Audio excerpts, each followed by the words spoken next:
You're now watching Showbiz Snob, your daily showbiz update. Marami nga ang ngayon ay nag-aabang na sa magiging desisyon nitong si Catherine Bernardo matapos ang balibalita na hindi na nga ito ni-renew pa o i-renew ng Star Magic. So ibig sabihin, hindi na Star Magic ang magmamanage sa career ni Catherine. Ito'y matapos na mag-break na sila ng kanyang longtime boyfriend or 11 years nakatangi na si Daniel Padilla. Mahigit isang dekada rin na magkasintahan sina Catherine Bernardo at Daniel Padilla at hindi na raw halos namalayan pa ng aktres na umabot na ng 11 taon ang kanilang relasyon ng binata. Grabe yung 11 years na yon. Sa totoo, hindi namin namalaya na 11 years na. Ang bilis ng mga nangyari. Dahil sa tagal na nilang magkarelasyon ay napakaraming bagay na rin ang mga natutunan ng aktres sa buhay. Isa na rito ay ang pagpapakatotoo sa kanilang masugid na mga tagahanga.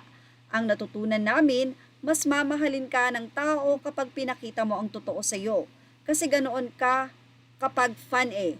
Ako fan rin naman ako ng ibang tao pero mas ina-idolize mo ang isang tao kapag nakikita mo na siya. So ayusin siguro, ayun ang natutunan namin na tanggapin nila kami kahit ano pa. Makahulugang naging pahayag ni Catherine. Anyway, sa naging pahayag din ni Catherine sa kanyang pagsasabi na ang chapter ng kanilang relasyon ni Daniel Padilla ay close na. Marami naman ngayon ang nag-aabang kung lilipat nga ba at may katotohanan nga bang nag-offer na ng 5 million pesos contract itong Viva kay Catherine Bernardo. Mula nga sa naging artikulo ng nasabing page na ito, push na yan ni Ambet Nabus. Hala mare, gaano kaya ka-true ang kumakalat na chismis na umano'y may balak na lumipat ng ibang management si Catherine Bernardo? Kaugnay pa nga rin ito ang mga usap-usapan o haka-haka na mabubuwag na ang Katniel nang dahil sa mga intrigang hindi mamatay-matay tungkol sa umano'y hiwalayan ni Daniel Padilla at Catherine at pagpasok sa eksena ni Andrea Brillantes. Wala pa rin ibinibigay na anumang pahayag si Kat o Daniel, though minsan nang sinabi ni Daniel na okay pa rin sila at nagkataon lang na may kanya-kanya silang ginagawa ngayon. Marami ang nalulungkot of course at marami rin ang naghihintay ng kasagutan.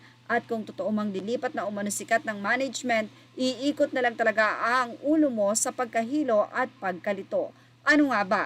Ito po ay naisulat ng nasabing artikulo nang hindi pa nagpapahayag si Catherine kung ano nga ba ang tunay na estado ng relasyon nila ni Daniel.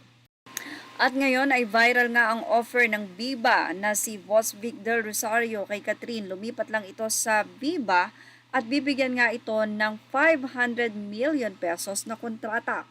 Sa ngayon ay inaabangan na lang natin kung ano nga ba ang katotohanan sa issue na ito matapos nga na tila bitawan na nga ng Star Magic ang Katniel dahil sa breakup at syempre paano kaya ang mga endorser na inalok sa dalawa since sila nga ay wala na. Magpapatuloy pa kaya ito?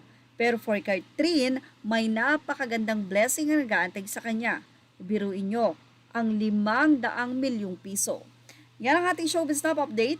Images are all credit to the rightful owners and thank you for watching Showbiz Now.